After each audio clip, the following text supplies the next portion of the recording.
부처라 칭송받던 젊은 스님이 하루아침에 짐승이 되었습니다.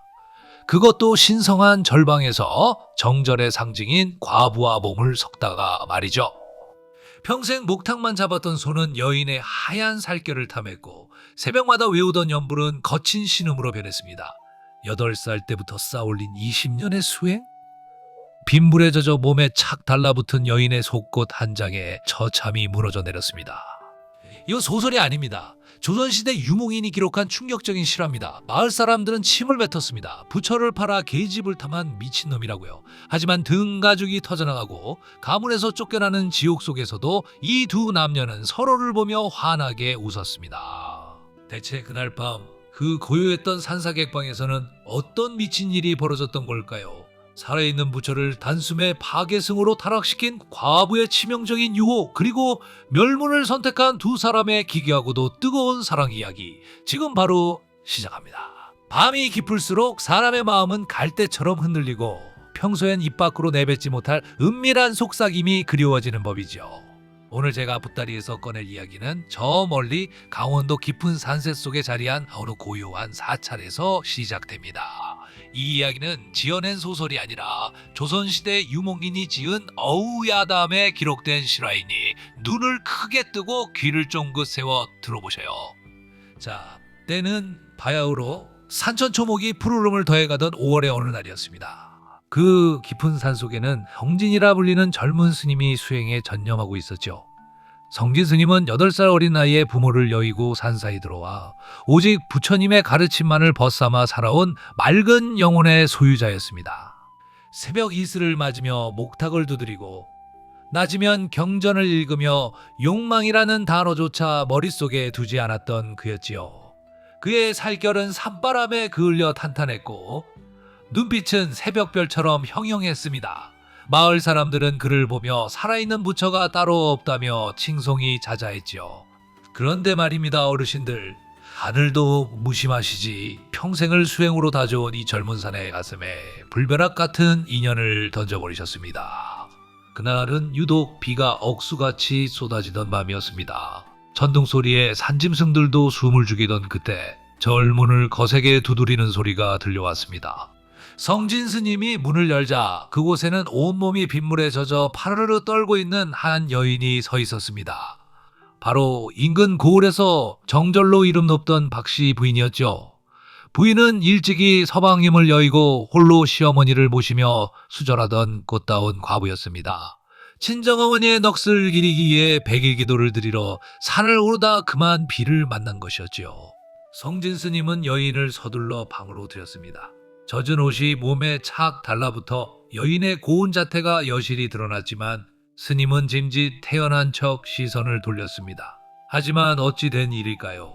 방 안 가득 퍼지는 젖은 흙내음과 섞인 여인의 은은한 분냄새가 스님의 코끝을 간지럽히기 시작했습니다. 스님은 애써 연부를 외우며 마음을 다잡으려 했지만 한번 흔들리기 시작한 마음의 파도는 멈출 줄을 몰랐습니다. 여인의 가느다란 손가락이 떨리는 것을 보았을 때, 그리고 그녀의 젖은 속옷 사이로 언뜻 비치는 하얀 살결을 보았을 때 스님은 평생 쌓아온 수행의 탑이 한순간에 무너져 내리는 것을 느꼈습니다. 그날 밤 성진 스님은 자신의 방으로 돌아왔지만 잠을 이룰 수 없었습니다. 눈을 감으면 부처님의 자비로운 미소 대신 빗물에 젖어 애처롭게 자신을 바라보던 박씨 부인의 눈망울만 떠올랐던 것이죠. 아니 된다 하며 머리를 가로저어 보았지만 가슴속 깊은 곳에서 꿈틀거리는 남자의 본능은 멈추지 않았습니다. 결국 그는 자정무렵 홀린 듯 발걸음을 옮겼습니다. 여인이 머무른 객방의 문 앞에는 차가운 달빛만 머물고 있었지요. 그는 문고리를 잡고 한참을 망설였습니다. 이 문을 열면 다시는 예전의 스님으로 돌아갈 수 없다는 것을 누구보다 잘 알고 있었으니까요.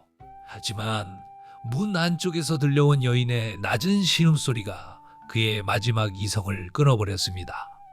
스님, 계시옵니까? 밤이 너무 춥고 외로워 잠이 오지 않습니다. 그 말 한마디에 성진은 문을 열고 방 안으로 들어섰습니다. 어두운 방 안 촛불 하나 켜져 있지 않았지만 두 사람의 눈빛만은 서로를 향해 타오르고 있었습니다. 성진은 떨리는 손으로 여인의 어깨를 감싸 안았습니다. 여인은 거부하지 않았습니다. 아니, 오히려 기다렸다는 듯 그의 품으로 파고들었지요.